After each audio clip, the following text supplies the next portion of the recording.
Hi everyone, welcome back to my YouTube channel. Friends, हम lab assistant का paper solve कर रहे हैं जिसका आज ये 4th पार्ट होने वाला है। ठीक है, चलिए नेक्स्ट क्वेश्चन हम देखते हैं। इसमें हमने उसमें 118 क्वेश्चन तक कर लिए थे, आज 119वां क्वेश्चन है। Deuterium is generally known as. Deuterium को हम किस नाम से जानते हैं? देखिए डी होता है ना जिसमें, ये होता है हमारा हैवी हाइड्रोजन, 1H2 ये होता है हमारा ड्यूटेरियम, इसको हैवी हाइड्रोजन कहते हैं। और जब ये D2O बनता है तो इसको क्या कहते हैं? Heavy water. ठीक है, नेक्स्ट क्वेश्चन है the boiling point of water at 1 atmospheric pressure will be. देखिए 1 एटमोस्फेरिक प्रेशर पर बॉइलिंग पॉइंट कितना होता है? देखिए जैसे हमारा नॉर्मल बॉइलिंग पॉइंट वाटर का कितना होता है 100 डिग्री सेल्सियस, तो 1 ATM पर ही होता है। वो स्टैंडर्ड कंडीशन है 1 एटमोस्फेरिक प्रेशर 100 डिग्री सेल्सियस हो जाएगा। नेक्स्ट है द डेंसिटी ऑफ आइस। देखिए आइस की डेंसिटी बतानी है। देखिए डेंसिटी क्या होती है हमारी, rho equals to M upon V. कितने वॉल्यूम में कितना मास है, एक तरीके से हम उसको डेंसिटी के रूप में डिफाइन करते हैं। अब देखिए इन्होंने कहा है कि आइस की बतानी है। अब कंपैरिजन किससे कर रखी है? वाटर से। तो देखिए आइस की डेंसिटी होती है less than water 0 degree Celsius to 4 degree Celsius. Ice की डेंसिटी वाटर से कम होती है, बेसिकली ये कहना चाह रहे हैं इसमें। तभी तो क्या होता है, अगर आप पानी में आइस क्यूब डाल दो तो वो उसके ऊपर तैरती रहेगी। ठीक, इसलिए इसका ऑप्शन ए करेक्ट हो जाएगा। ठीक है, नेक्स्ट क्वेश्चन है 122 which one is used in the formation of atom bomb. Atom bomb among the following. देखिए इनमें से एटम बॉम्ब बनाने में किसका यूज करते हैं? देखिए इसे हम यूरेनियम 235 इसका भी यूज़ करते हैं और प्लूटोनियम का भी यूज़ होता है। दोनों का ही यूज़ होता है, यूरेनियम का भी हो सकता है एंड प्लूटोनियम का भी। अब ऑप्शन में यूरेनियम भी है और प्लूटोनियम भी। देखिए इसका आयोग ने पहले तो आंसर दिया था यूरेनियम, बट उसके बाद इस क्वेश्चन को डिलीट कर दिया गया था। ठीक, क्योंकि इसमें यूरेनियम और प्लूटोनियम दोनों ही ऑप्शन में दे दिए, इसीलिए इसको डिलीट किया गया था। नेक्स्ट है lime water test is relevant for the following acidic radical. Lime water test किसके लिए होता है, किस एसिडिक रेडिकल के लिए होता है, ये बताना है आपको। देखिए लाइम वाटर में क्या होता है, कार्बोनेट, तो ये कार्बोनेट के लिए होता है। ठीक है, नेक्स्ट है which one of the following is not a Lewis base. Lewis base क्या होते हैं? जो लोन पेयर को डोनेट करते हैं। ठीक है, लुइस बेस कौन से होते हैं? जो लोन पेयर को डोनेट करते हैं। और लुइस एसिड कौन से होते हैं? जो लोन पेयर को एक्सेप्ट करते हैं। देखिए इसी पेपर में क्वेश्चन था लुइस एसिड का था, AlCl3 था इसमें, तो ये हमारा लुइस एसिड है। इन्होंने कहा नॉट अ लुइस बेस, तो ऑप्शन तो सी ही करेक्ट होगा। बट देखिए ऑक्सीजन के पास लोन पेयर है, ये भी अपने लोन पेयर देगा, तो ये क्या होगा? Lewis acid. यहाँ नाइट्रोजन से जाएंगे और यहाँ नाइट्रोजन से जाएंगे। ठीक है, next question is the unit of the viscosity is. Viscosity की यूनिट बतानी है। अच्छा, विस्कोसिटी का मतलब क्या होता है? थिकनेस। जिसकी जितना ज़्यादा थिकनेस होती है उसकी विस्कोसिटी उतनी ही ज़्यादा होती है। कभी कभी आपको कर्म लगाने के लिए दे देंगे, जैसे सबसे ज़्यादा ना शहद की होती है, हनी की, क्योंकि हनी क्या होता है, बहुत ज़्यादा गाढ़ा होता है ना। लेकिन इसकी जो इन्होंने पूछा है यूनिट बतानी है आपको। देखिए इसकी यूनिट होती है सेंटीपोइस। देखिए सेंटीपोइस यूनिट होती है इसकी। नेक्स्ट है the heat of neutralization of all strong acid and strong base. देखिए स्ट्रॉन्ग ही एसिड है एंड स्ट्रॉन्ग ही बेस है, तो इसकी हीट ऑफ न्यूट्रलाइजेशन बतानी है, उदासीनीकरण की ऊष्मा बतानी है आपको कितनी होगी। देखिए ये होती है नियरली सेम, दोनों की क्या होगी? सेम हो जाएगी। ठीक है, नेक्स्ट है N acid is compound that gives H+ ion in water and base is the compound that gives OH- ion in the water. OH- ion in the water, this concept was given by. देखिए इस concept को क्या कहते हैं? Acid तो क्या करता है, H+ आयन को डोनेट करता है, एंड बेस क्या करता है? OH- को एक्सेप्ट करता है, सॉरी OH- डोनेट करता है। तो इसमें बताएं, ये हमारा होता है आर्हेनियस कॉन्सेप्ट। ठीक है, देखिए इसी पेपर में आर्हेनियस भी आया है, ब्रोंस्टेड लोरी भी आया है एंड लुइस बेसिस के, लुइस के भी क्वेश्चन आए हैं। ठीक है, water is a liquid in ordinary condition because of. देखिए वाटर के बारे में बताना है आपको कि पानी हमारा लिक्विड होता है तो कौन सी कंडीशन बैठती है इस पे fit? Covalent bonding, none of these, ionic bonding या हाइड्रोजन बॉन्डिंग, इसमें से बताना है। देखिए वाटर H2O, अब हाइड्रोजन ये और ये हाइड्रोजन क्या करता है? दूसरे के साथ हाइड्रोजन बॉन्डिंग करता है, ठीक है। इसी की वजह से ये क्या होता है, लिक्विड होता है, ठीक है। नेक्स्ट है NH4OH become weaker in the presence of NH4Cl due to. देखिए NH4OH क्या होता है, वीक हो जाता है इन प्रेजेंस ऑफ NH4Cl। ऐसा क्यों होता है, देखिए यहाँ पे NH4 प्लस आयन है और ये OH माइनस आयन। यहाँ इसमें जब आप इसमें देखिए NH4 ऑलरेडी है, अगर आप इसमें फिर से और NH4, देखिए ये हो जाएगा NH4 plus and Cl minus. जब हम इसमें और NH4 डाल देंगे तो इस NH4OH की कंसनट्रेशन ज़्यादा हो जाएगी, जिसकी वजह से ये क्या बनता है, वीक बनता है। और इस वाले इफेक्ट को हम क्या कहते हैं, कॉमन आयन इफेक्ट बोलते हैं। नेक्स्ट क्वेश्चन है the pH of 0.1 molar NaOH solution will be. देखिए आपको pH निकालना, ध्यान रखिए, और बेस का दे रखा है 0.1 मोलर सॉल्यूशन विल बी। देखिए कैसे करेंगे हम सॉल्व। हमें क्या गिवन है, देखिए OH माइनस आयन की कंसनट्रेशन गिवन है कितनी, 0.1 मोलर। अब हमें एक फॉर्मूला पता है कि POH इक्वल्स टू माइनस के लोग OH आयन की कंसनट्रेशन, ये होता है माइनस के लोग OH मतलब 0.1 है। देखिए 0.1 को हम क्या लिख सकते हैं, 10 टू द पावर -1, तो ये माइनस सामने आएगा लोग के, तो ये हो जाएगी 1 कि POH कितना हो जाएगा 1। आप समझ रहे हैं, ये मैंने थोड़ा शॉर्ट किया है। अब हमें निकालना है pH। देखिए एक फॉर्मूला होता है pH plus POH equals to 14, ये होता है फॉर्मूला। POH कितना है 1 और ये 1 उधर जाके माइनस, तो pH कितनी हो जाएगी, हमारा आंसर 13 हो जाएगा। तो आंसर क्या होगा इसका, ऑप्शन सी 13, ठीक है।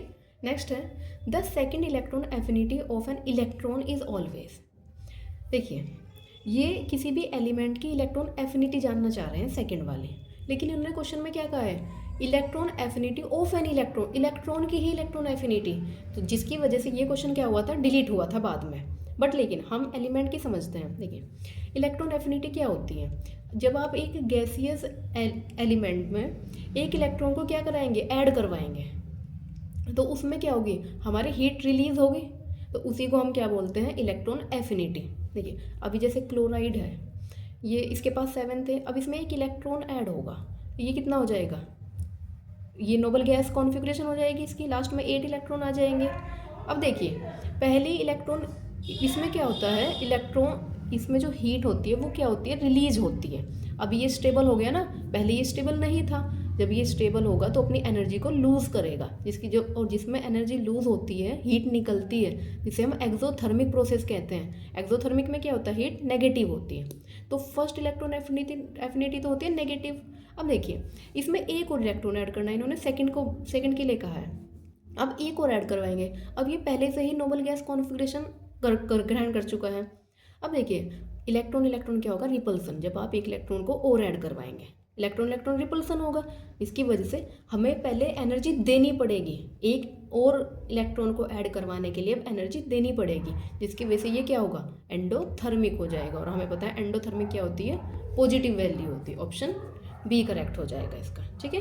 पर ये ड्रॉप हो गया था क्वेश्चन क्योंकि इन्होंने इलेक्ट्रॉन कहा था। नेक्स्ट है the boiling point of water is.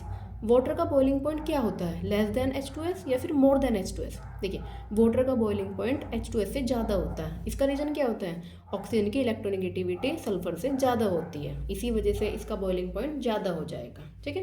Next है which one of the following is most polar bond. आपको सबसे ज़्यादा पोलर बॉन्ड बताना है। देखिए ये होता है कि हमारा एक कैटायन और एनायन जैसे होता है ना, इसमें जो हमारा एनायन है किसी एक एलिमेंट की इलेक्ट्रोनेगेटिविटी ज़्यादा होनी चाहिए, ठीक है। इसमें सबसे इलेक्ट्रोनेगेटिविटी एलिमेंट कौन सा है, फ्लोरीन, तो ऑप्शन बी ही करेक्ट होगा इसका।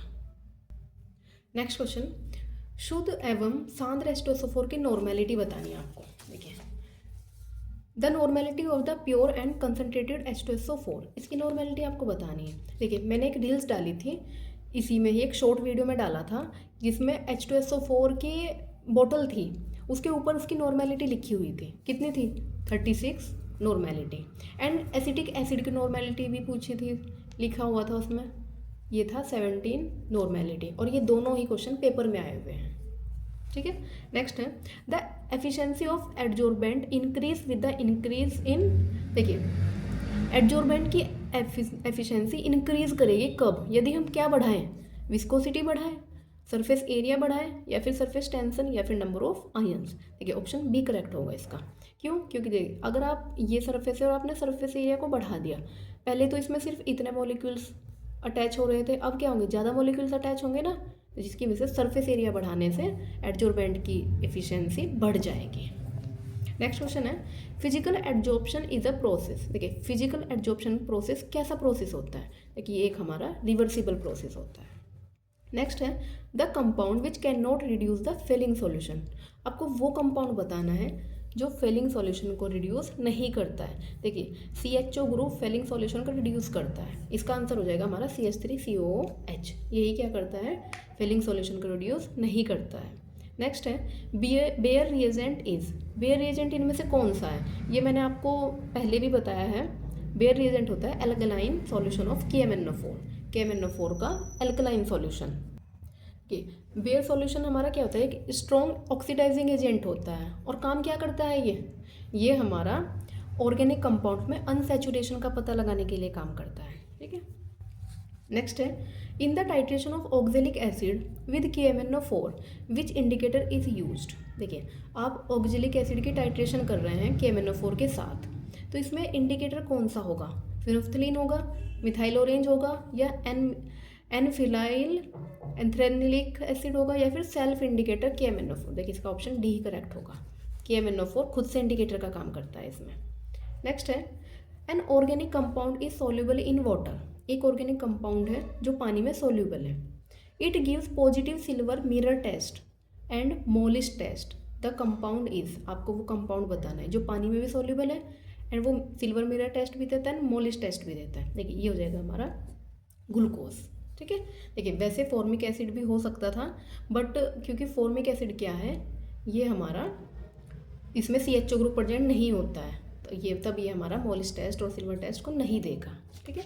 नेक्स्ट है, the order of increasing size of following species. आपको इन स्पीसीज का इंक्रीजिंग ऑर्डर बताना है। ठीक है, इनमें से। अच्छा देखिए हम कैसे बताएंगे। जैसे हमें पता है कि नाभिक के अंदर क्या होते हैं, प्रोटॉन, और बाहर क्या होते हैं, इलेक्ट्रॉन। तो प्रोटॉन एंड इलेक्ट्रॉन के बीच क्या लगता है, एक अट्रैक्शन फोर्स लगता है, न्यूक्लियर अट्रैक्शन फोर्स। अब जिसकी वजह से साइज क्या होता है, छोटा होता है। या फिर हम ऐसे देखेंगे, सबसे पहला काम हम इसमें प्रोटॉन चेक करेंगे सब में। देखिए सल्फर में कितने प्रोटॉन है, अच्छा इलेक्ट्रॉन तो सब में सेम है ना, 18 इलेक्ट्रॉन है सब में, क्योंकि पोटेशियम का 19 था, एक चला गया तो 18, सब में 18 बचा। अब हमें देखना है कि प्रोटॉन कितने हैं। देखिए सल्फर के पास कितने हैं, 16, इसके पास 17, इसके पास 18 एंड इसके पास इसके पास 19 है और इसके पास 20 है। अब इलेक्ट्रॉन सब में सेम थे 18। अब 16 प्रोटॉन 18 इलेक्ट्रॉन को बांध के रखेगा, या फिर 20 प्रोटॉन 18 इलेक्ट्रॉन को पकड़ के रखेगा। तो ये क्या करेगा, स्ट्रांगली पकड़ लेगा, और स्ट्रांगली पकड़ेगा तो इसका साइज़ क्या होगा, छोटा होगा। फिर इससे थोड़ा कम अट्रैक्शन इस पे लगेगा, इससे कम और इससे कम, इसकी वजह से इसका साइज़ क्या होगा, ज़्यादा छोटा हो जाएगा, और फिर ये बढ़ते क्रम में ऐसे ऑप्शन डी ही करेक्ट होगा इसका। नेक्स्ट है, benzaldehyde react with acetic anhydride in presence of sodium acetate at 180 degree Celsius form one of the following. देखिए बेंजल्डिहाइड की रिएक्शन किसके साथ करानी है, एसिटिक एनहाइड्राइड के साथ करानी है। तो फिर आपको बताना है कि क्या आंसर आएगा। देखिए बेंजल्डिहाइड क्या होता है, ये CHO plus acetic anhydride CH3CO का होल ट्वाइस एंड O, इसके साथ रिएक्शन हो गई, तब पता है ये ना सिनेमिक एसिड देगा, CH double bond CH COOH, इसे कहते हैं हम सिनेमिक एसिड। और ये हमारी कौन सी रिएक्शन होती है, पर्किन रिएक्शन होती है। ये नेम रिएक्शन का थोड़ा सा आइडिया लेके चलना, ये पर्किन रिएक्शन होती है। नेक्स्ट है, मेन प्रोडक्ट बताना है आपको इसका। देखिए सबसे पहले क्या काम करेगा, इसके लोन पर यहाँ आएंगे, वाटर मॉलिक्यूल बनेगा, फिर Br क्या है, न्यूक्लियोफाइल की तरह बिहेव करेगा, ये यहाँ आएगा और वाटर मॉलिक्यूल बाहर हो जाएगा, तब CH3 CH2 CH2 Br 1 bromo propane बनेगा। क्या बनेगा आंसर, 1 ब्रोमो प्रोपेन। नेक्स्ट है, aqua regia is a mixture of. आपको एक्वारेजिया बताना है क्या। देखिए ये होता है हमारा 1 पार्ट में HNO3 एंड 3 पार्ट में HCl, ऑप्शन सी करेक्ट होगा इसका। नेक्स्ट है, end point is the sign of. जब आप टाइट्रेशन करते हो, मान लो आप एसिड बेस की टाइट्रेशन ही कर रहे हो, तब एंड पॉइंट आना क्या बताता है। देखिए एंड पॉइंट आना बताता है कि आपकी रिएक्शन कंप्लीट हो गई है, कंप्लीशन ऑफ रिएक्शन। नेक्स्ट है, among the following which one is not a transition element, आपको ट्रांजिशन एलिमेंट कौन से होते हैं? D block element. इनमें से कौन डी ब्लॉक एलिमेंट नहीं है? देखिए आयरन होता है डी ब्लॉक एलिमेंट, कॉपर भी एंड गोल्ड भी। इनमें से बोरान क्या होता है? पी ब्लॉक एलिमेंट होता है। नेक्स्ट है the normality of glacial acetic acid. आपको ग्लेशियल एसिटिक एसिड की नॉर्मेलिटी बतानी है। देखिए ये होती है हमारी 17N।